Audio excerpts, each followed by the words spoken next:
Hey, this is Lumon Is Listening, the Severance recap podcast. Severance, the only good TV show. I'm Matt S. And I'm Laci R. And we're talking about the finale of season 2, Cold Harbor. Directed by Britt, written by Dan Erickson. Aired March 21st, 2025. The finale of season 2. Wow. What a finale it was, indeed. I don't know why I'm sounding like this. I fucking enjoyed it. Yeah, I know you did. Okay. Again, still don't know where I stand. I bet you enjoyed it. Okay. What'd you enjoy about it? Wait and find out. I'm just going to blow my load right here. Well, this is how we've done every episode. No. Big picture Matt, thoughts. can I ask you a personal question? Sure. Have you been having gnats in the space in here? Gnats? Okay, because here's what happened. If you buy a pineapple when the show starts, and then you leave that pineapple till it ends, and then you touch it. Oh, remember that So episode. many gnats have. So I'll be removing that from your space in here. I thought you kept saying my name, and I was like, what? What, dear? And you were saying Nat, which is how you thought you deal with the problem of gnats. You just identify them. Nat. Mosquito. Yeah. It wasn't working. No. But, I believe pineapples are also a symbol of a swingers or a signal. Hey, we swing. And I'm not saying that's not what we're intending to do. Maybe we're underwhelmed by the amount of responses we've gotten. Don't do this to me. I have been mistaken for a swinger 3 distinctive times. Or we have, I guess, because you can't swing without a couple. You just have that energy. I don't want that energy. That energy is outgoing and interested. Yeah, I know. Which the world translates as she wants it. Oh my God, she From cares me about my specifically. backstory. Ew. Yeah. Maybe you're just in my face at this bar, and I'm like, well, I guess I'll lean in. So you're not going to tell me your big picture thoughts about Cold Harbor. I think the show was a couple of steps ahead of us. I think it ended as though there would be a third season. I am kind of embarrassed to say that it wasn't until you announced you were sure there'd be a third season that I had no reason to think this wasn't it. I don't know. Oh. Because it's like, how far can we take this, guys? I don't know. But now I see. Now I get it. Oh, well, to be clear, yes, it was renewed for.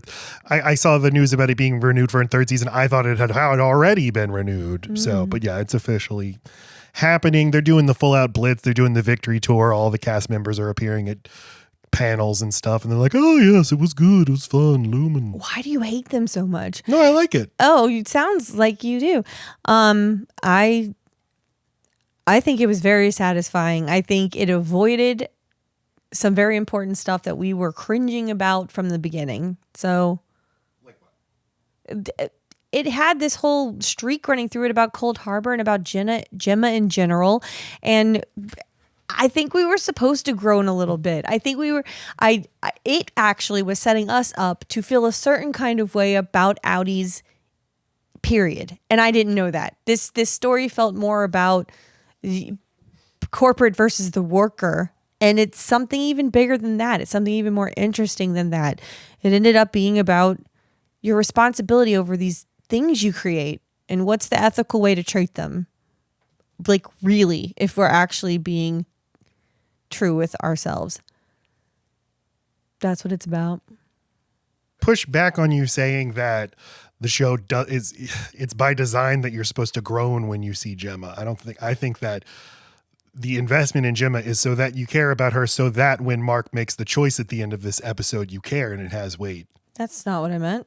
I meant the storyline of Gemma at all. That it interfered with what we actually cared about, which was Mark's Annie and Helly. And I'm saying that the show knew that. The show understood the preference, and so we're still meant to think of both of them as people to care about and store lives that are worth continuing to live. Yes, did all those things. I'm saying that as soon as I was invested in Helly and Mark, I don't want there to be a Gemma. And the show knew that. I do care about Gemma as a person. I care. The show is good at giving you people to care about, showing you humanity. I care about all of it. I'm saying that it knew what it was doing.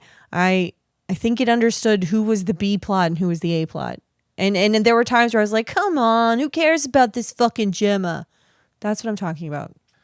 I think that I enjoyed it as an episode, thought it was very well written and acted and directed, had a lot of fun moments. I think that I would sum up my general frustration with the direction the show has gone by just repeating things I've said over the past few weeks, which is it seems like it's leaning more and more into the YA of it all and away from this as a workplace and a critique of capitalism.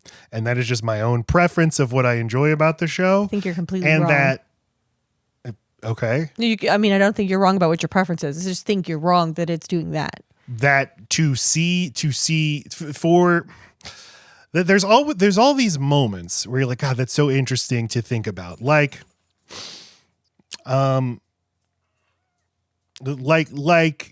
Helly's dad preferring the innie Helly to his own actual daughter. But for these things to have real weight, other than just like, oh, that's interesting on paper, you just have to give it more time to breathe and spend more time. And maybe that calls for a longer show with episodes that aren't so plotty, but this 10-episode season had just plot, which is not how I generally prefer my storytelling. I would rather just live in the environment. And so where we started the season with me being afraid that they're going to totally shift to each of the four main characters is now with a different quartet of innies. That didn't happen. And yet I wonder if I would have preferred that, because that would have portended a world where we're spending a lot more time in a new sort of status quo on the inside of Lumon and what life is like as a severed worker. Instead, it became way more of a fetch quest, to use a derogatory term, that I find very satisfying and fun, but I think ultimately undermines the things that I find compelling about the show. So the episode opens immediately with the opening credit sequence, which the show's never done before. I don't think it's ever done that before. Usually we get a cold open, but then we hear Devon's voice. Do you remember the last thing you said to me? She's alive. And then Patricia Arquette's terrifying face backlit with fire and hellfire. Somehow front lit and backlit with fire. Have you finished? She's just in fire. Have you finished Gold Harbor? And Mark, as always, is like, you only speak in cryptic riddles. Right, just tell me what you want. Hello? What the fuck? I know that it's weird that I'm here right now, and so are you. You finished it? So eventually he's like, no. Okay, then she's still alive. We can save her. Who? Miss Casey/Gemma. So, yes, she starts telling him about the dark hallway to the exports elevator. And Mark's like, I know that. From Irving's drawings, I know where it is. And Miss Cobell's like taken aback to hear this information. Okay, so, and this is what this show did so brilliant for me, this episode specifically. I would have never aligned Devon and Mark's outie as being something closer to Cobell than closer to Mark's innie. And just in a few moments' time, that's what it did for me, because here's a good example right here. She's talking confusingly, and you're thinking, like, just explain more. What are you doing? Just explain more. Like, talk to the person like you would talk to an adult. And that's the point. She's talking to an innie. Devon, when she was talking cryptically, talking to an innie, they talk to them as though they don't deserve all the details. It's like, it doesn't really matter that you understand everything. It just matters that you give me what I want. And this is a moment of that happening where it's like, why are you so cryptic? What are you fucking talking like this for? And it's like, it's because the respect is in tears. And the second that Innie Mark expresses a bit of self-expression, I am a person too. They're like, whoa, man. Whoa. Okay. It's not like he's a child. It's the first time it occurs to Devon, and I'm so disappointed in her. Well, but of course, why would she be spending any time thinking about the Innie as being something that should exist anymore? It is the most sort of class politics the show gets. Yep.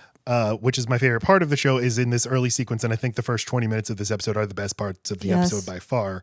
But my critique of, just my observation about Devon and Rickon and who they are is they are the professional managerial class. They are the permanent middle class, people who work in offices and stuff and go to, aren't wealthy, but sort of move in that world. Have and maybe parties.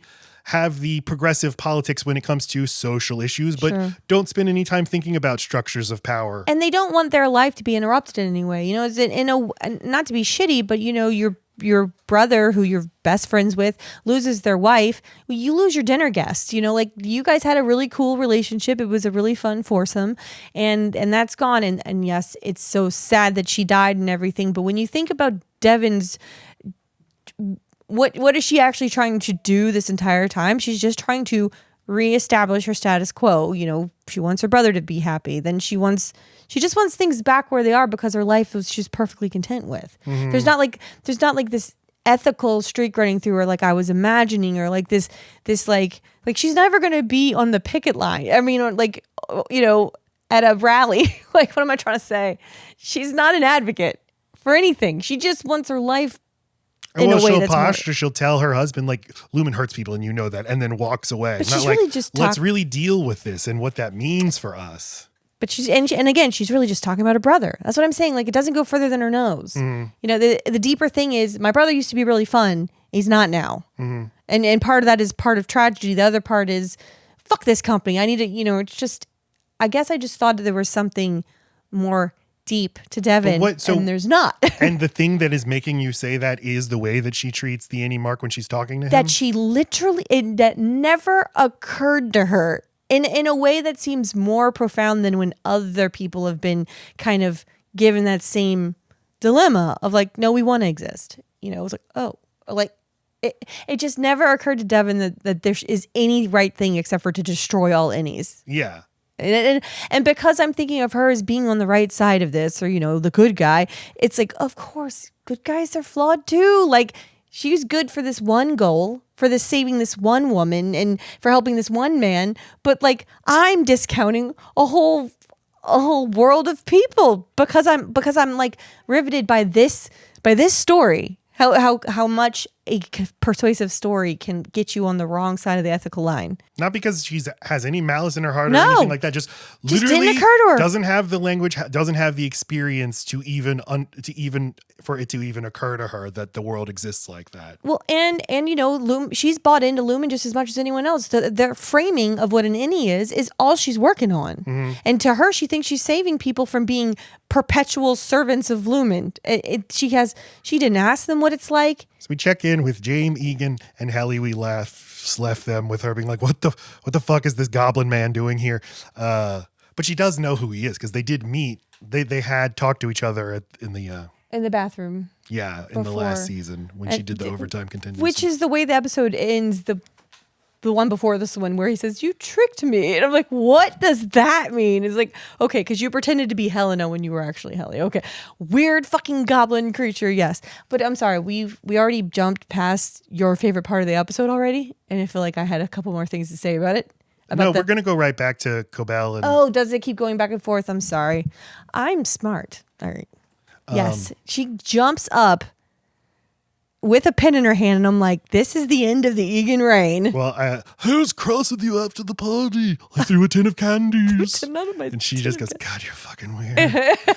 Love Britt Lower in this episode. And this actor, did I write down his name? He's not an actor. Michael Siberry, not an actor I have familiarity with, but his face. That is a great. Looks like an alien. Fucking evil, shriveled inbred. I mean, I'm sure he's not, but the old money family. Corporate ghoul. They get a lot of mileage out of making him slack-jawed, you know, just that constant mouth open, eyes don't blink, you know, that goes a long way. But am I the only one that felt he was about 7 inches taller than I expected? I didn't expect him to be tall. So I wrote down, definitely wearing those new men's lift shoes. Okay. I do not love my daughter. I used to see Kier in her, but he left her as she grew. She was 5. I was seeing lots of Kier in her, and then when she was 6, which is like a fucking talking a lot about Barbies. And it is a trope. It is what men particularly say about their daughters is like when your girl child, it turns out to be precocious and smart and like opinionated and all these things and sassy. It's like, oh my God, you're not like a girl I thought that having a girl would be. Like, you'd be dumb and submissive. Oh my God, you have a brain. It's like a man's first interaction with, no, girls are born smart too. It's just a personality thing. It's either you've got one like Helly or you don't. But at some point, that fire, that wit, that precociousness, they get their period. And then that flips to bitch. So he's perfectly describing, I used to love how strong and opinionated you were, because he was surprised by it. And then you got fucking bitchy. So I guarantee you, he stopped seeing Kier when she started having the need for tampons. What does it mean to seek here? How can anybody actually do it? But hey, I tried having other kids. They all suck too, but I see it now in you. And I guess he's meaning not just his literal interactions with her, but watching her on footage. I don't think so.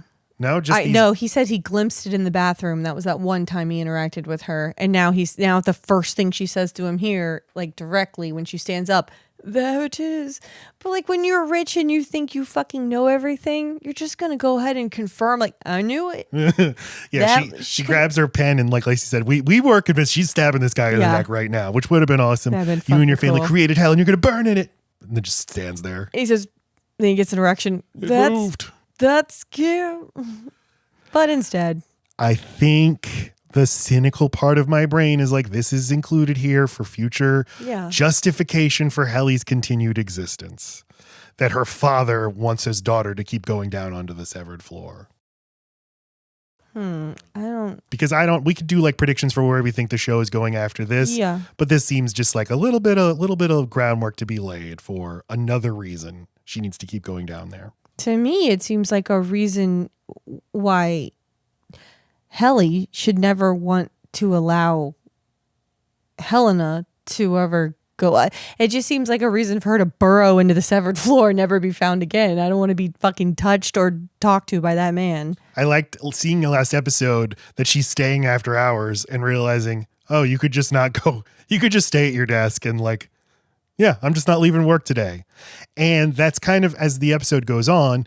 She later says to Mark, I just wish we had more time. And what they are doing, I think, is we're clinging to this for as long as we can. We're never going back up. We're burrowing in like Laci just said. As soon as they ding again, they're fucking done. It's over. Yeah. It might as well be. I mean, it seems like a surefire thing. Like, that's what I was saying, like that winding hallway of sameness always seemed so daunting and obviously was very deliberate to make them not be able to get their bearings. But it could be flipped. It could be a maze that they know better than anyone, and they could maybe hide for a while. Like the what did you say they're called? Like a parasite situation, or a people under the stairs. Froggers. When people live in your house without you knowing. Like in your crawl spaces, in your in your undercarriages. I know house words. But this goes to my frustration with the show, it giving us all these interesting angles of dynamics between outies and innies, and dynamics between innies and their outies, family members or whatever, like Gretchen and Dylan. Or just them versus themselves. Right. And their self-conceptualization versus their innie self-conceptualization. And just wishing we had more time with these, like Helly. I just wish we had more time. I just wish we got to see more of these characters together. And this would have a little bit more punch. Anyway, tomorrow's a special day. And then he just walks away like all these freaks. They say one cryptic thing and then walk away. He doesn't even seem to understand how innies work. I don't know what you mean. So we go back to the birthing retreat, and they're explaining it now to Mark, to Mark's innie, because we begin this episode with Mark in the birthing cabin, his innie, now talking with his sister for the first time since last season. When I finish Cold Harbor, they'll do a test on Gemma, and then they'll kill her. And instead of answering that question, Cobell says, once that file is done, you'll need to quickly get down to the black hallway down to the testing floor. You won't be able to leave your desk until that file is complete. Basically, you got to go to work, you got to finish the file, and then it's go time. And making things even more video gamey is once you go down the elevator, you're going to revert back to your outie. So you and your innie are really going to have to collaborate on this one, which is fun. Your outie will know what to do on the exports floor, on the Gemma floor. He'll get Gemma, take her back to the severed floor, flip back to his innie. He'll get her out. Again, 2 Marks, you're going to have to work together. And Devin says to Mark, if we can prove that they kidnapped her, it will end them. And Mark says the very logical response. Right. What happens to us? That never occurred to her. Devin's like, what do you mean? Kind of like, just her tone is so good. Just like, what do you mean? What are you talking about here? Right. Don't you want to not exist anymore? If Lumon ends, what happens to every innie on the severed floor? And she looks over at Cobell like, help me out here. So Cobell just whips up a lie. And Mark's like, oh, you want me to give my life, the lives of everyone down there. It's not that simple. sorry to bring it to this, but this did kind of start to seem like Palestine to me. Like, listen, it's really complicated, and but we live here. This is my life. It's not complicated, right? Yeah. This is my life, and you're telling me you want it. So, and it's the first time I ever even thought of it the way that he says it, which is like, so for one person, I'm ending the lives of everyone on the severed floor. And I never thought of Jim as just being one person. I thought of her as being like a symbol for the corruption of the company. But when it boils down to it, right. And Cobell says it doesn't have to end your life. There's somebody who wants to talk to you. She hands him the handheld camcorder. Hit play, record your response, and then go out to the balcony. There's somebody who wants to manipulate you. When you go out to the balcony, you'll blip back.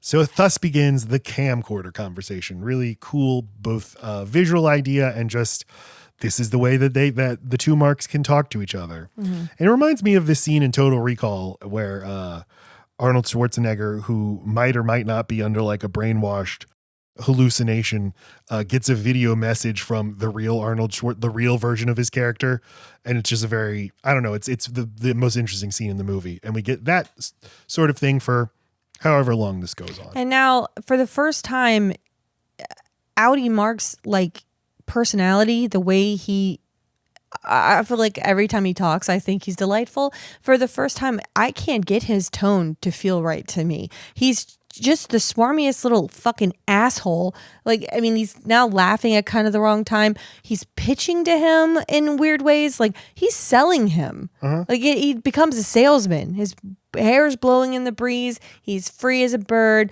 not sweating because he's not standing by a fireplace. There's just something like way too cool and calm and collected. And there's not that heart. There's no heart. Well, credit to Adam Scott. We've said it so many times, he is the best at being somebody who is nice, nevertheless seems a little too smarmy or a little too rehearsed or a little too, I don't know that I can totally trust you, even though everything about you communicates nice and well-meaning and sincere. There's a little thing. Completely disagree with you about him, but I know that's how you feel about him. I just went on the record. I like everything he does. I like everything he says, even when he's being an asshole. Okay, go ahead. I like it as an actor. I'm saying that here's where you fully see his deal for being literally going from smiling when he's recording to not when he hits stop, putting on the fake persona to sell to the any mark. Mm-hmm. I just think it never occurred to him that he'd have to argue with himself. I think he thought he had gotten past all of his obstacles, or, most of them. So I think he's just completely pissed off that this thing that he created, how dare you think, it's like a parent talking to a child. How dare you fucking want rights and want to interrupt me right now when I'm trying to get something important done, something you could never understand. Yes. You see, you've been in love. You like someone. You've been in love for what, 4 days? That's adorable. Now me and your mother, you take that and you amplify it, and the downs and the ups and you could never understand our love. And so therefore, whatever it is you need right now, it's not important. That is exactly what this dynamic is. And where does it take place? A birthing cabin with these statues of a pregnant lady and a pregnant man. And I have a note on that. Okay. I think these statues are perfect because I think that is probably exactly the fucking feeling of a man that goes through this kind of process with his woman. It's like, oh, we all had to make our sacrifices and we were both pregnant. I mean, it was hard on all of us. And it's just like, that's what the Audi is trying to say to the, no, look, I get you. Wait, we're gonna work together on this. And I have no track history of sharing anything with you, but now that you're gonna do this thing for me, no, it's gonna be totally different. It's like the promises of a man before the birth happens, or just pretending that you at all are gonna share an equal load in this is bullshit. If you have access to this birthing cabin, answer C. We have a hired staff who's going to help with all of that. And it actually is the case where the man can feel like I was equally pregnant because my wife wasn't really pregnant because she just she outsourced her pregnancy. Well, what about what it does to your body? She gets to pee for the rest of her life. That's true. When she doesn't mean to. So I think one thing that pisses Mark Scout off so much is he starts it off by look how magnanimous I am. I'm going to start off by saying, I am so sorry. I created you as a prison and as a snape. Lumon told you to be happy, and I took their word for it. And you've been living a nightmare for 2 years. It's horrific what they've done to you, and part of the reason I'm here is to make it right. Right, like he sounds like a corporate shill now. Yes, and whose word are you taking for that? Who told you it was hell? What are you talking about? Right. Like all you know is that I tried to tell you something or tried to get out once. Yeah, to project onto him, you've been living in a nightmare, not like it sounds like a nightmare to me. Just you've been living a nightmare. I am calling it a nightmare. And I hope that if you all that we have in common, you'll give me a chance to make it right, which is like what Helena Egan said to him when she sat down at Lumon. We take our corporate responsibility very seriously. And that's what he sounds like here. Yes, he sounds like he works for them. And so any Mark, despite being a baby who probably doesn't even know what a camcorder is, records his response. We get the back and forth between the two. The zoom in on the camera lens like it's the elevator to show switching back and forth. And I like seeing the sort of the wonder of both of them of seeing the other talk now. Like, oh shit, this is so surreal. What else can there be that is like this? Immediately, Any Mark says, no, nightmare is the wrong word because we find ways to make it work, to feel whole, which is why what you're asking scares me because whatever this life is, it's all we have and we don't want it to end. Can you understand that? To bring it back to Palestine, to a person who lives in Gaza or the West Bank, to say like, yeah, a lot of this sucks, but this is our lives. And when you're like, hey, why don't you just leave, go to Egypt, go to Jordan or whatever. It's like, this is my home. My family's lived here for 5 generations. It's what I know. What you're asking scares me. So the Audi Mark like slumps over. He realized this is going to be more difficult than I thought it was. And so he says, of course I can understand. Such a good point. Such a good point. Like, oh, you fucking prick. He explains reintegration. We can merge into the same person. Once you free my wife for me, I swear, pinky promise, I will finish the process. My life belongs to both of us, and I want to share it with you. Gross. And he's smiling. As soon as he hits stop, he stops smiling. And Any Mark is like, so what? I'm sorry, what? How would that work? The editing and dissolving kind of makes it as if they're just talking from one side of the frame to the other at certain parts. John D, when he guessed it a few weeks ago, brought up this idea that I hadn't thought about because I had said at some point on our show, reintegration seems like the only actual solution to this. And he pointed out, but that's also killing both of them. You're creating like a new person who's a... Yep. He said you're killing both of them. Mm-hmm. Yeah. And you, the Audi, have much more life and we're now living in your world. You are like the controlling shareholder. I'm the minority partner here who doesn't have any actual votes. And John's idea was that the only ethical way to end this or to keep going is to co-share co-parent the body. And you decide if you feel it's even one step beyond that to totally be ethical about the creation of it. To me, the ethical thing to do is, or the moral thing to do is, the Audi has to totally surrender control of their life to the Any. And I thought that that's where this was going. Like, get my wife out, and my life is yours. But what do you do if you have children? Like, how is that moral to leave the children? Yeah, I don't know. But Mark doesn't. That's why I'm saying in his case, Dylan does. Mm-hmm. In Dylan's case, he should share because his wife likes both, and she will enjoy that. So it's a case by case. The case by case basis. Oh, okay. No, I don't know. I only have the answer for Mark. I think that, if you have kids, your responsibility to your kids is this whole different thing. I don't know how you set up a power sharing agreement. Hey, here's the thing about this situation. It's pretty fucked up. It's pretty fucked up, guys. Don't do it. Yeah, Any Mark is immediately skeptical, as he should be. Like, one, I don't believe you when you say that once I give you what you want, you're not just going to turn around and pretend I never existed, which is likely what would happen. Even if he didn't mean it to. Maybe he'd wake up in the middle of some nights and be like, oh, my poor Annie. It's just like it's just like your thoughts about having an AI child. You just kind of forget that you had him powered down, and then you'd go about your life. You'd be like, oh my God, it's been days since I powered up David. Fuck, I'm sorry. We were talking about this on our AI episode. Also, we watched the movie Companion last night, where you can power down your AI girlfriend for the night. Iris, go to sleep. Right. And then you'd realize, oh shit, I haven't woken up Iris in weeks. She's going to notice the calendar. Fuck. Yeah. Also, I forgot to mention, we are Load Bearing Beams. We have a movie Hey. podcast. Check out our podcast. Subscribe on iTunes. We are a Apple married Podcasts, couple. etc. We talk movies. We talk movies real good. The most recent movie we talked about was The Firm, the 1993 legal thriller with Tom Cruise, in which the FBI approaches Tom Cruise and they're like, Tom Cruise, just spy for us against your firm. Just do it. We'll let out your brother. And he's like, but promise. if I cooperate with you, I'll be in the witness protection program. I'll be scared for the rest of my life. And they're like, not necessarily. It doesn't have to be that way. And he correctly assesses they don't give a shit about me. And as soon as I am no longer useful to them, they will cut me loose. And put the brother back in prison, which is the thing I kept thinking of. So Mark has to try different persuasive tactics. He's like, listen, I really love my wife. And I hear that you like somebody down there too. That's nice. Helena? Helena Egan. He goes like, Helena Egan, huh? Oh, she's a babe. Certified 10. Am I right? But listen, if you like Helene so much, just imagine how strongly I feel for Gemma.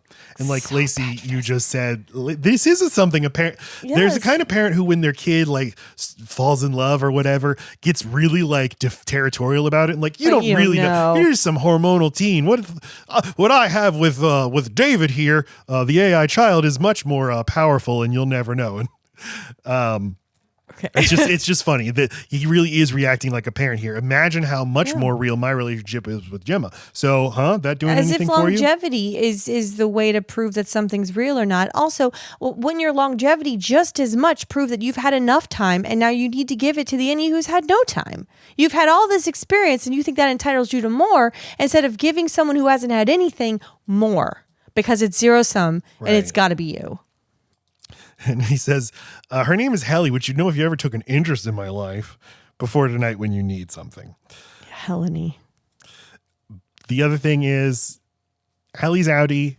She's not going to reintegrate. So assuming that everything you're saying is real, that I can trust you, what I really care about is Helly is being with Helly, and there's no Helly out here. So no thank you. So Mark doesn't know what to say, so he just calls in his sister. He's like, well, wait, but he lied, but he does lie. I mean, yeah, we can pretty much assume he's lying about, like, I'm not going to keep doing this reintegration thing. But he said that he realized the importance of the any getting to exist, and that's why he started this reintegration process. That is not. And then he said that. He says that? He completely fucking lies. Yeah, I wrote, he's lying. He realized what he was doing to his any was unfair, so he started this process. Yeah, that's not why he did it at all. It never even occurred to him. So he calls his sister. He's a fucking child. He won't listen. And I wrote, projection? You're the child. So Cobell asks, may I speak to him alone? So she does. She talks to Mark alone. She's framed even more evilly than before, and now explains all this bullshit. The numbers are your wife. And that's why I'm saying the show fucking knows that the number that's who cares? It doesn't even make sense. It doesn't, and I don't even care if it does.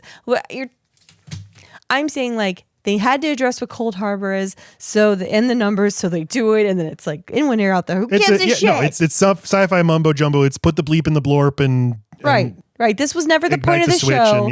This was never the point of the show. You fucking rubes. They're a doorway into the mind of your outie's wife. What do you see when you look at the numbers? Whoa. And that's how I know it's fake, because those 4 tempers aren't real. It's their religion. So I mean, I'm just saying, even what they're doing doesn't make sense. There's no way she has categories of 4 different tempers in her fucking head with those numbers. That's not a real thing medically.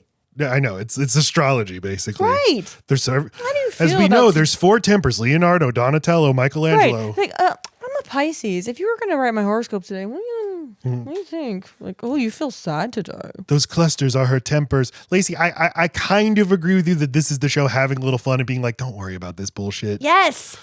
So all you people, calm down. This is not what we're working with here. About. Every file you've completed is a new consciousness for her, a new innie. Cold Harbor is the last file. Tomorrow will be your last day at Lumon. You have served your purpose, so will she. Why are you telling me this? Why are you here, really? So why are we capping it at 25? Why can't there be 26? What the fuck's that?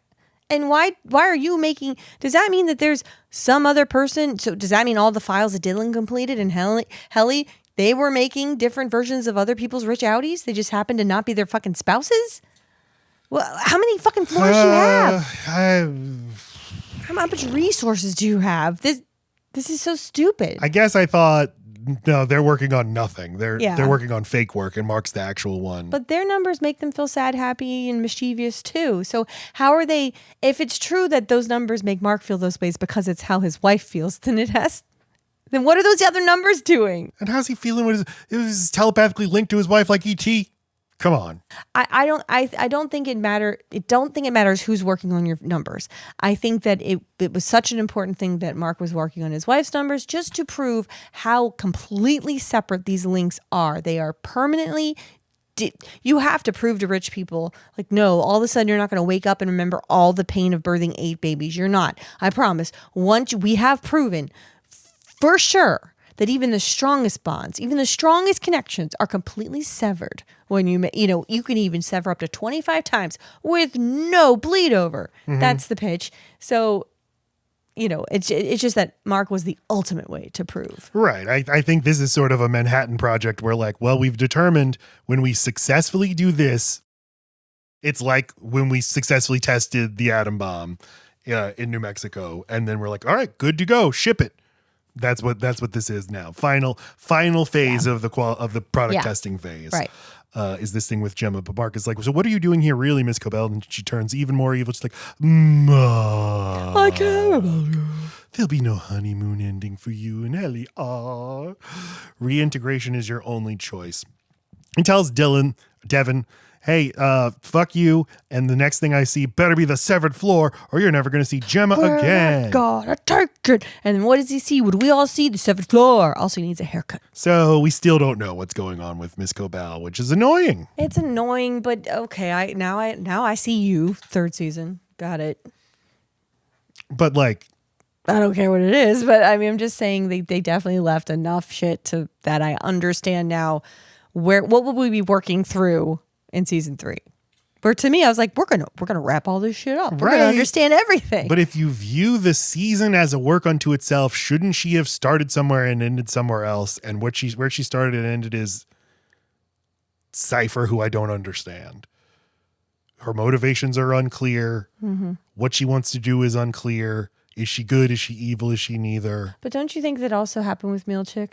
Every time we felt like we were making progress, we understood what was going on in his head, but then he'll use that hurt that he gets from Kier, from Lumon, and he'll just double down on being shitty to the people and I know that's how power works, and until he snaps, nothing's going to change. But I think we're still kind of in the same place we are. Milchick, except for that the bloom's off the rose for him in terms of he now has the full Cobell experience, at least. As a viewer, it's less frustrating with him because he is interacting with the main story so much. Yeah.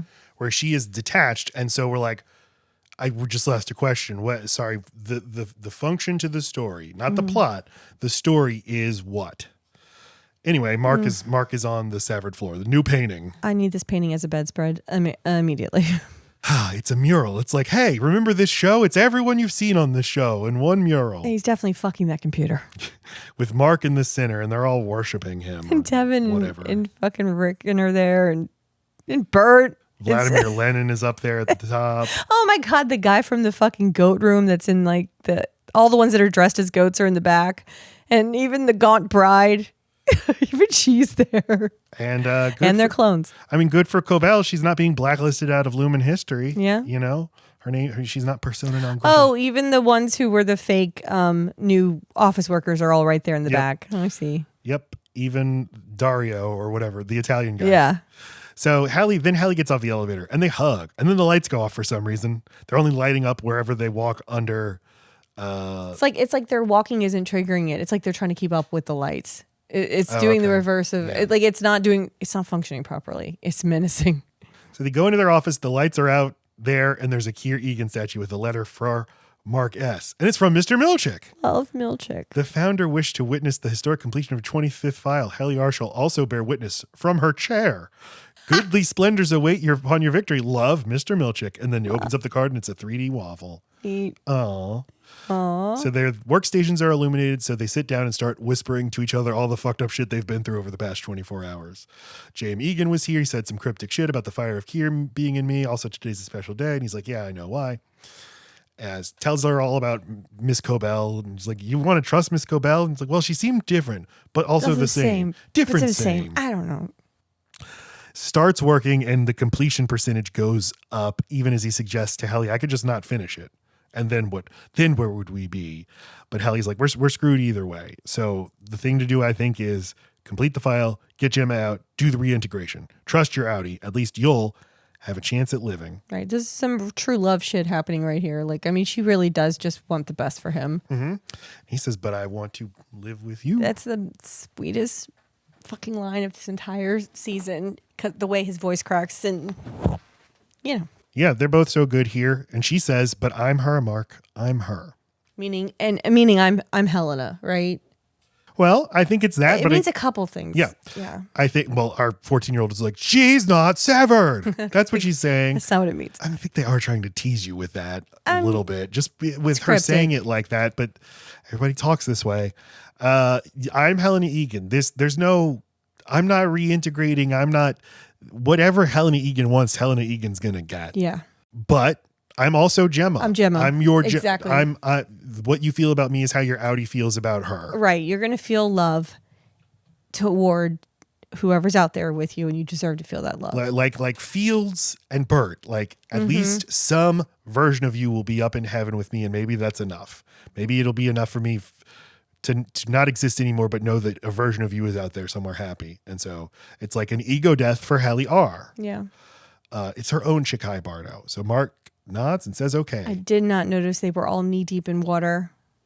Oh, yes, they are. Did not notice that. They're out at Woe's Hollow. Yeah, well, I noticed that, but just that it's frozen and they're all knee deep in, yeah, that's crazy.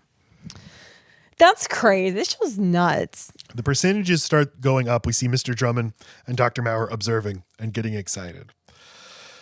Now, Mr. Milchick, we see him for the first time. He's walking with a spring in his step, finally free of Miss Huang. He's like, finally, I can fart and act myself. And then Dylan gets off the elevator and he's like, God damn it, my outie rejected my resignation request. Milchick brings Dylan into the break room, hands him an envelope with his outie's response to his resignation request. And he's like, so this might elicit an embarrassing response. And also, I'm swamped, so I'll leave you to it in solitude. He runs like away. the Dickens. So and I just think this is a great freaking, for the first time, we're seeing two Annies interact with their outie. And I mean, it's not the first time we've seen that happen, but it's two back to back. And you see how it fucking was handled with Mark and Mark, where he has no connection to his innie. He doesn't see him as a human, but Dylan has Gretchen's opinion of his own innie, and he fucking loves Gretchen. And it reminded me of this. I'm sorry. Do you want to get to what he reads, and then I'll say how I feel about it? Well, essentially what he says is, I get why you love Gretchen, because we have the same physiology. Also, she's great. And so it makes sense. Yes. I don't like myself very much. I'm not an impressive person, but Gretchen tells me you're this self-assured badass, and that kind of stung, but makes you feel good that you exist. Yes. That whatever's in me, a different version of that could have been a cool, inspiring person. I hope I like that you exist. Yes. And at the end of the day, he gives him the option, like, look, you do not have to exist if you don't want to, but I'm just telling you that I like that you do. Yeah. That's fucking amazing. Now I'll say my thing. Okay. And so that reminded me of, it's like not so very long ago, where it took somebody like having a close personal relationship to someone who is LGBTQ, or even someone of a different race or a different ability than you. And it's like, it takes that closeness for a lot of people to go, oh, you're just as valid as me. You deserve all the rights I do. You deserve all the respect I do. My religion might be wrong. And it's just like, that's what his wife met his innie and vouched for him. And that's all it took to make that innie a real fucking human. And it was just the smallest amount of effort. And if Mark had ever tried, the outie or anyone else, he would have also maybe felt this way about his innie. And all of that builds to, and so I give you the power. It's your call, right. Which outie Mark never would have considered doing something like that. This is intercut with seeing outie Dilly and his outie Dilly? Outie Dylan and his family, just contrasting their lives. Yeah. But this is a thing where I am frustrated with I feel like Dylan's gotten a little buried in this season. Yeah. And I just wish we had had more time. All of these things, if the show was 13 episodes long, for 16, we just have more time to breathe with all of it. And scenes like this would feel even more powerful rather than just, oh, I really admire the way that this is when I think about it. So. I liked it. Yeah, I liked it too. So it Okay. could have been better. Gemma's outfit for the day. We see Gemma. She's getting ready, and it's the outfit that she wore when she left Mark for the final time. She recognizes this, asks, what's the deal with this? And the nurse is like, shut up and get dressed. We're going. Meanwhile, Mark, he's nearing completion of the file, and he and Helly have one last flirt. I like that they have what they flirt about or just make jokes about is geography. They have similar sense of humor. That's it, man. And they have so few like word references that there's not that much they can flirt about, but it doesn't matter because that's not what it's about. Right. It's just vibes. They get each other. Mm-hmm. I just wish we had more time, Helly says. At the end of the episode, Mark makes the choice to give them more time. Mm-hmm. So she hands Irv's note to him, stands near him. They complete the file together, and it gets to 100%. Now things are in motion. And there's a celebration. Oh, boy. Green light in the office, fog machines, a spotlight onto the statue, which is like a Chuck E. Cheese animatronic. And then the basketball More like intro Hall song. of Presidents, but yeah. Less impressive than a Hall of Presidents. Thank you, animatronic. but it looks a little bit less like a rat. So But it has the same. we don't have to have a whole conversation about this. Okay, go on. Okay. The song, the basketball intro song that I forgot, I meant to look it up. Dun, dun, dun, dun, dun. And now introducing your New Orleans Pelicans. Okay. Keir Egan starts to speak. I think this is still Ben Stiller's voice. And to show how realistic he is, his hand just keeps going 360 degrees.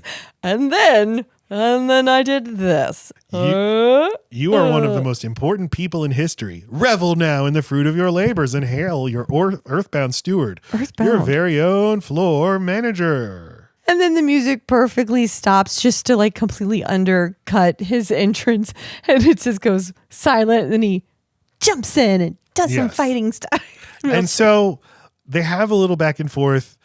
He's reading from Milchick's reading from cue cards. Keir is roasting him. Which I think it's Mr. Drummond. I think that's who is actually ask, operating him. This was choreographed by people who are like, the fucking Milchick. Yeah, it's someone in real time speaking.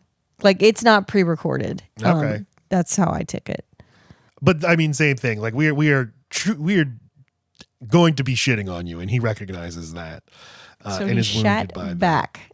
And then he moved on. And now, lady and gentleman of MDR, may I introduce choreography and merriment. And so a marching band comes in with Lumon uniform, C&M on their backs. Fucking poor Milchick. His exuberant dancing will never not get whatever the opposite of reward it is, because it's the last time the dancing started the coup last time. Yes. And it started it this time. But I love that he changes into a drum major's uniform and conducts them. So I don't like to read stuff about the show because of this podcast we're doing. I don't want to get any contagions. Secondhand. Yeah. But I was just trying to find out, is this a real marching band or was this put together for this show? Because we did the movie Drumline last year. Yes. And I sort of got into the interesting world of bands that are assembled for movie and TV production, and then some movies and TVs just hire an actual band. Right. Seems like it's the former in this case. They just put together a company of drummers and musicians. They are cheat code for me. Got to see Tramell Tillman. He said he went to Jackson State and HBCU. He loved the tradition of marching bands. He had a lot of input on how this was done. I love it. And you could see how much fun he is having doing the dancing and the baton twirling and everything. But he said he was concerned. Him dancing in the first season was such a viral moment. He does not want it to be the Milchick dances. And that is what I found irksome about this, is it feels like the show just chasing the viral TikTok, let's put different songs to Mr. Milchick dancing, and thus I didn't enjoy it as much as I should have. For how impressive it is as a technical Super achievement, impressive. getting all these people in this one room. But they also gave him a whole lot to do this season too. So I just feel like, how could you just put Milchick in this box of, oh, he's the funny dancing guy? Like, he's so much more. I was just pumped to see that he gets to keep dancing after he's been given I mean, he's acted his ass off this whole season. So it's true. I wish I could come up with another example of, I feel like I just see things in movies and TV where I feel like they thought you can feel them putting in someone in a box. This will go viral. No, not box. This is designed to be memed. Oh, that's gross. But I like the spin of the desk like it's halftime. And I guess you realize if they still had that fourth desk, it would be a swastika that they're spinning. Oh, fuck. And then they all have No, it wouldn't. It'd be a windmill. No, I know it wouldn't. But you see a spinning. This reminds me of the producers when the swastika spins. I guess that's why I thought that. Yeah. Anyway, yeah, it's halftime. It's quite something. I'm sorry, I did have this one question though. Okay, so if this is what they get as the reward, does that mean that Milchick was promoted from the choreography and merriment group? Maybe he came from there, because there's no way fucking Cobell would have done any dancing. That's what I'm saying. I'm just like, I wonder what would have happened if she were still the floor manager. That probably is a big part of his job is taken up with stuff like that. Because he can do it. She can't. Right, she would have done something different, but part of her, I don't know. Learns just you can't be a floor manager if you don't also have something for the skits. Like Miss Wong knows how to use the theremin or whatever, and you, it's like this, a pageant woman. You can't just be beautiful and have thoughts. You have to also have a talent. Milchick said when he had his performance review, "I'm not Harmony Cobell," so that. This idea that I am different from her and I'm going to make my mark. And so these probably are his personal touches. He probably, this character maybe did go to an HBCU and really cares about the tradition of marching bands. So maybe this is all his initiative. I do wonder what he does all day. So yeah. And that's what he's essentially a party planner. Yeah. Which is definitely something the fucking manager of an office does. And it's much harder than you would think it would be. But when you say it, I'm like, okay, go plan a party. Right. That it sounds like beneath that pay grade. Anyway, Helly steals Mr. Milchick's walkie-talkie, runs into the bathroom and puts it in the toilet. He chases after her. She holds the bathroom door closed on the other side. We cut to Dylan walking, and we know he's going to dramatically join her, but... and I'm glad he does. They tease it out for a little while. And then Mr. Drummond, scarily, walking down the hall somewhere. I saw, even the second time I watched it, I went, oh my God, when he punches Mark. He punches Mark with his left hand. We'll get to that punch. And Mark, trying to find the export's hallway. And we see Gwendolyn Christie for the first time since the third episode, pushing a little goat down a hallway, looking very sad. Mr. Milchick seems like he's getting close to overpowering Helly, and then we hear Dylan's high-pitched scream. Runs in and pushes the vending machine in front of the door. Notably, Dylan and the vending machine have always been like the company sort of mocked him. He's the fat one. The company in the stop motion video had him trying out the new snacks and loving them. So it's like him taking back the control of his story. He and Helly hold the door together. Solidarity has been rebuilt. And they try to enlist the band members to help. Guys, a little help, but the band just keeps playing. They're professionals. Well, they've been trained to do one thing. Yeah. And they're doing it. All right, we're getting close to what Cold Harbor is. Well, no, I mean, we find out what it is. And here's what it is. Take apart that baby crib, please. I mean, that's just what's in the room. It's not the actual assignment, but okay. No, it's like what is Rosebud? It's a sled. Right. What is Gemma's Rosebud? It's this baby crib. It represents this lost life with Mark, and they're playing the song. And the outfit she wore when she last saw him. Will you have any residue at all? We've severed your brain so many times. Will any of them have any residue of who you really are or who you used to be?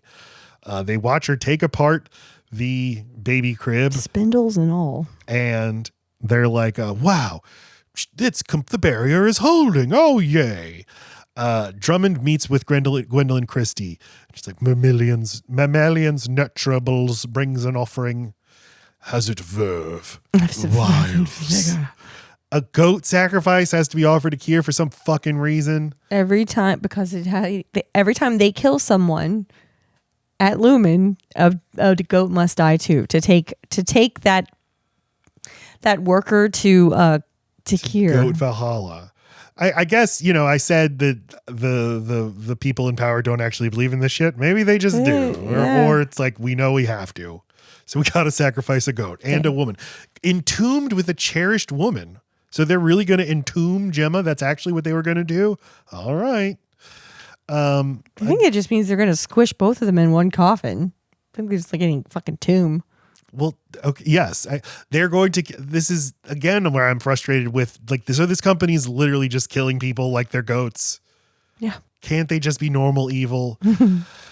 Can't it be like, no, you signed the user agreement. That means we get you forever. Yeah. But Gwendolyn Christie's very reluctant to have to do this again. And Mr. Drummond is using that slaughterhouse gun thing. What do you call that? It's a pressurized rod that goes through your head instead of a bullet. Because bullets, they're too costly. We can't be spending all this money killing so many of y'all. It's like the ultimate fuck you. They really stopped using bullets for slaughtering houses because it was too expensive. Oh? So just use a shot of air. Air is nothing. I thought it was also just not going to damage the meat. So wouldn't a bullet? It wouldn't? And why do you get some lead or something somewhere? A bullet is solid. You're thinking of buckshot. I don't know what I'm thinking. Well, so shrapnel and stuff comes from the kind of bullet that spreads. The bullet doesn't spread. Didn't know you knew so much about ammunition. Now you know.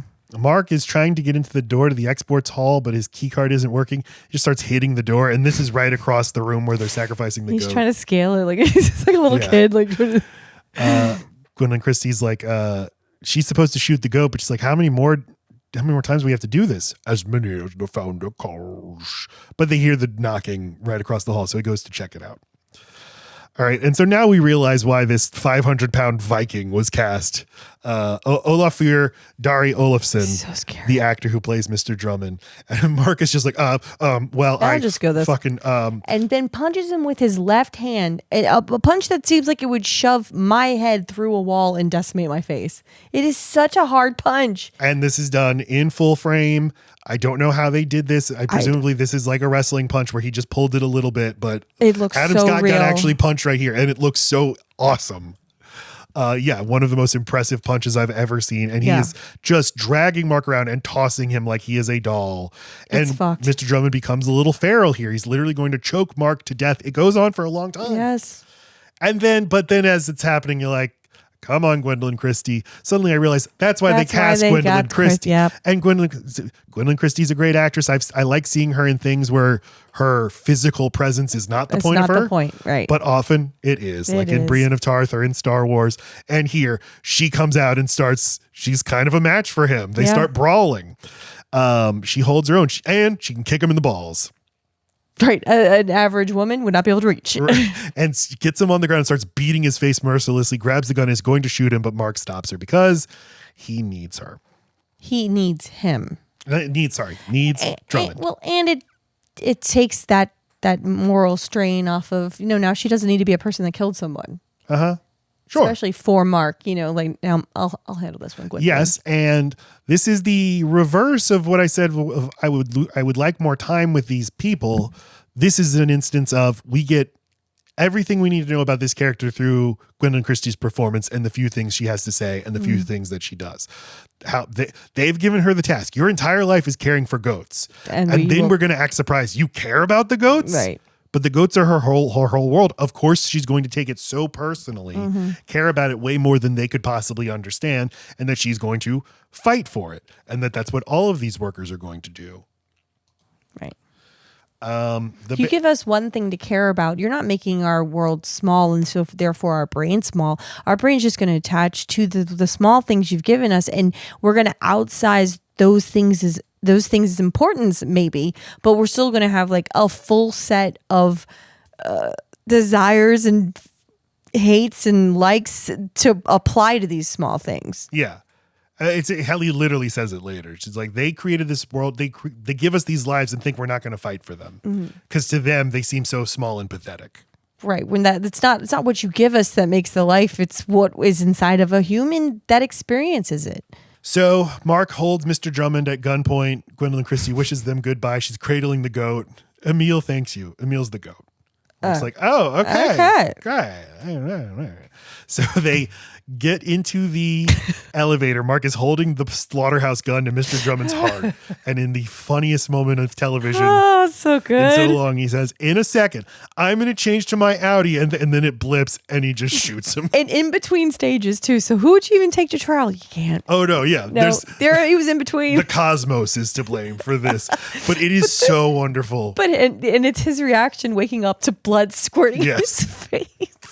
I arrived at work, I went down the elevator and woke up like this with this 500-pound Scandinavian man bleeding all over me and falling onto me. I was laughing so fucking hard.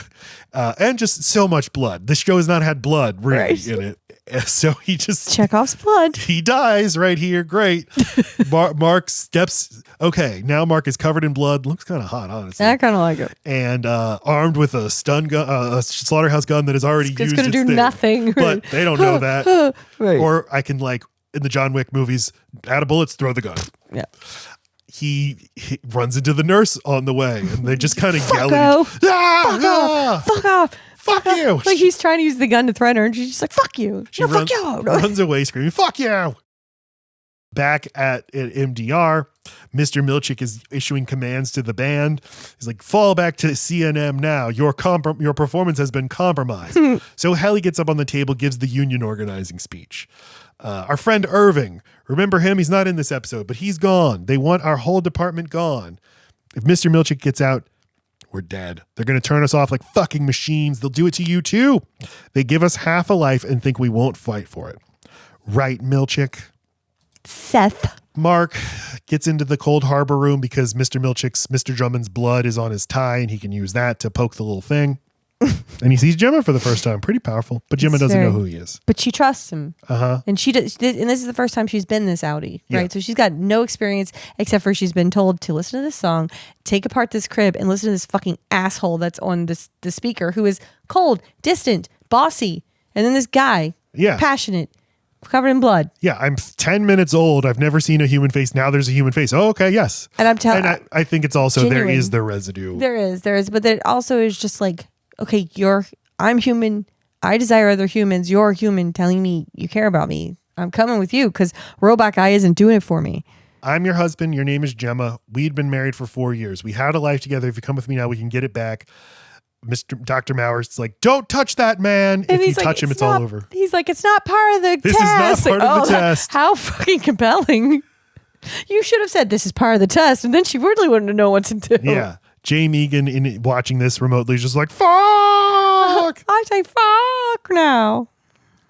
He threw a tin of mints. I would have been good. Now. I threw a tin of candies. Mark leads Jim out of the room and she switches now to her Audi and they have their actual reunion. She is just materialized and now seeing her husband who's covered in blood, but still, and we don't hear what they say to each other, but alarms are going off. We see when the alarms go off, Helly's like, ooh, that means Mark's done something. Mr. Milchick looks at himself in the bathroom mirror, doesn't like what he sees. I assume this means he's going to now help our heroes, but no, it just doubles down. That's what I'm, Mark and Gemma make it to the elevator as Dr. Mauer shouts, "You'll kill them all." And so two things, either everyone on the severed floor or all of the Gemmas. All of the Gemmas, yes. Yeah, that's what I figured. Mark is like a mass murderer, honestly. If we're going with like every innie has validity and has a life and deserves human rights. Gemma's the one that freely walked away. She knew what she was creating down there. We don't know what she knew. She's the most culpable, and I know she worked for Lumon before she fucking met Mark. I still don't know that I agree with that. That's okay. I know it's okay. They go back up, and when a circle and a sphere. Sorry. When they're in the elevator, they both switch. Him to his innie, her to Miss Casey, and she's like, "Mark, yes, Miss Casey. What is occurring?" Milchick, determined to break out of the bathroom, he is just running at the door repeatedly like a velociraptor, and he manages to knock the vending machine over and then jumps onto it like a velociraptor. But the band has turned against him. They're all staring at him, and Dylan's at the center. "Fuck you, Mr. Milchick." But where's Helly? She's not there. Well, Mark has led Gemma to the exit, but he doesn't go through with her. She switches to her Audi. Mark is still his innie, closes the door. And she's like screaming at him, no, we've got to go home. And then Helly appears. And Mark sees her. Before I forget to say it, I am wearing green because I do think it's significant that this is the first time that she wears a different color other than blue. Mm-hmm. And I think that suggests that Helena is rebelling a little bit. She is the one that knows to toe the line and to always wear blue when she goes to Lumon. She decided to put Helly in a green shirt and send her to work on the most important day. I think it matters. All right. Meaning what? That she's starting to... She just wants to be her innie. I don't think there's anything left for her as an outie. Her dad, her own fucking dad. She can listen to that tape anytime she wanted. Okay, I'm sorry. My fucking creep father just went and talked to my innie. Let me just listen to what that might be like. And I don't love my daughter. Well, shit. That's a good point. It's like, so I could stay with my dad who doesn't love me and he makes me eat eggs weird. Yeah. Or I can do ego death and go live as my hot innie and go have tent sex with Mark S. Yep. I know what I'm choosing. So, but Mark is literally trapped between these two women. Who will he choose? Gemma or Helly? Wait, there was never something for Mark to decide. The innie's going Helly and the outie's going Gemma. Right. But am I going to live for me or am I going to go with Gemma, basically end Mark S's innie life? No, the thing that me and Helly agree. I know there's no surprise, Lacey. I don't know what you're talking about. Because it happens. It's a big moment in the episode. It's the climax of the episode. And he makes his choice. Outie Mark, fuck you, buddy. I did the right thing. I got Gemma free. Yep.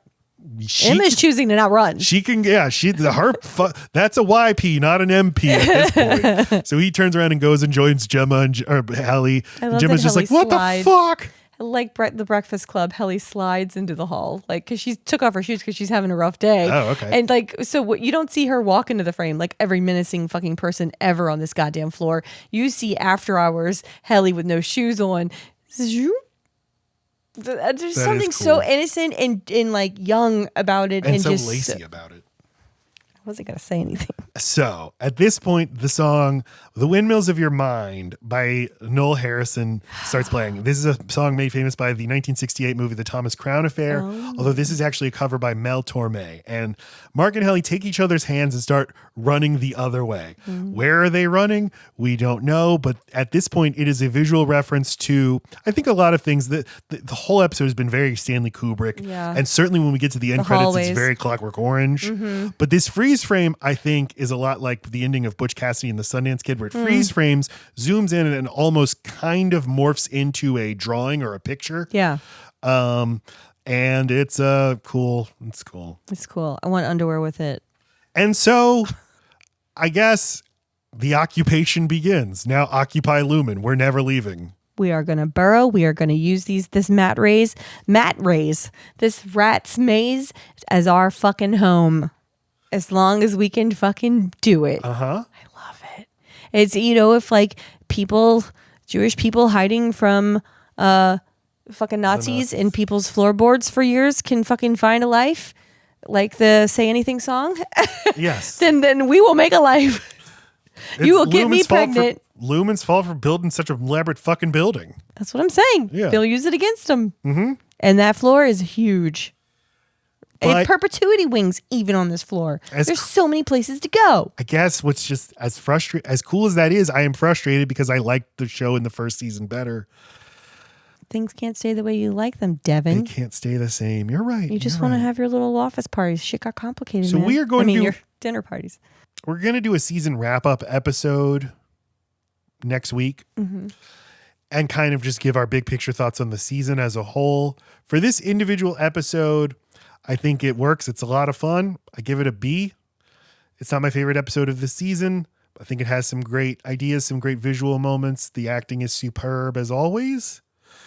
And yet I am frustrated because now I think this is the season and what it has added up to is, I think, a lesser show than the place we started. I'm still having so much fun with it, and it keeps finding places to go and things to surprise me. And so I'm excited to see what it's going to do next season. It may never be as good as the season before, or it fucking might be. I don't know. They just happen to start with like Matt's favorite subject matter, which is going to work when you don't want to. I do love that subject. I mean, there's been some, like, people are saying like Severance sucked. It was a great first season. This second season sucks. I don't think that at all. But Those people are idiots. But I prefer season 1 to season 2. But it's still my favorite show on TV right now, and I've had a lot of fun talking about it. Mm-hmm. And we're, again, going to keep it going with a I wrap-up give it an A. episode. You didn't ask, oh, but right. I give it an A. Cool. I'm used to being the woman in this relationship. That makes sense because you're the woman in this relationship. Second class fucking citizen. Yeah. Give me we'll shoes. do our season wrap-up episode. We might have some bonus material as well. And I don't know, but maybe it might be some after hours materials. Maybe. We'll call it that. But please do subscribe to our podcast, Load Bearing Beams. We put out so much audio and video content, so you'll have no shortage of the two of us. I'll design you a free logo if you just rate this podcast, though. Please. Well, I just that want is one, way too much. Dude, I know it's less $700 value. Okay, but I want a rating on this podcast because I really like what we made here. I want a rating. It has to be a written review. That's what I mean. A written review. Consider this Lumon Is Listening to be our innies. And this life is small and it's not as big as our Outies, the Load Bearing Beams podcast, but it still does matter. And I think we should still get a fucking waffle party, which is a written review, 5-star rating. I mean, you pick the stars. You pick the stars. Whatever. Yeah. $700 value logo. That comes with 3 original ideas and 2 rounds of edits to reach a final. Just so you know. Just so you know. You will be so happy if this actually... I would fucking blow my mind if it happens. Yeah, that is the finale. That is Cold Harbor. We'll talk to everybody real soon. Thanks so much. Case I don't see you. Load Bearing Beam, subscribe. There you go. Episode about The Firm last week. This week we have Heartbreakers, the Jennifer Love Hewitt. We don't have to watch that tonight, Weaver, do we? No. Oh God. Okay. Movie with Gene Hackman on the Patreon. We have an episode coming out about the Royal Tenenbaums and an episode about Black Mirror. The specific episode of Black Mirror being Nosedive with Bryce Dallas Howard. Go to patreon.com/loadbearingbeams for 2 bonus episodes every month for $5. Otherwise, we thank you. And wish you adieu. Good night. Love you. Great. Bye. Great bye instead of goodbye.